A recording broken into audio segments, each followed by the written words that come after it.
Gujarat gas.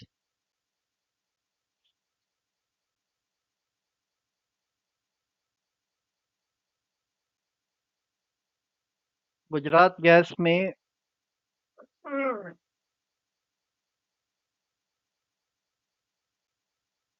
474 के ऊपर अपने को एंट्री बनानी है। 474, यस।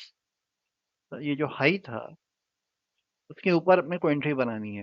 देखिए पोजिशनल चार्ट है ना, वीकली चार्ट है, तो इसमें अपने वो नीचे उतरने का रिस्क नहीं ले सकते हैं। इसमें अपने को घुसना है जो अपना ये ऊपर का, इसका जो 10 वीक का जो हाई है उसके ऊपर ही एंट्री बनानी है। इसमें टारगेट स्टॉप लॉस रहेगा 453.5 का। और टारगेट रहेगा, सॉरी मैंने टारगेट बताया ही नहीं इसमें, 1 मिनट। टारगेट रहेगा 500 रुपए का, 500 का टारगेट है।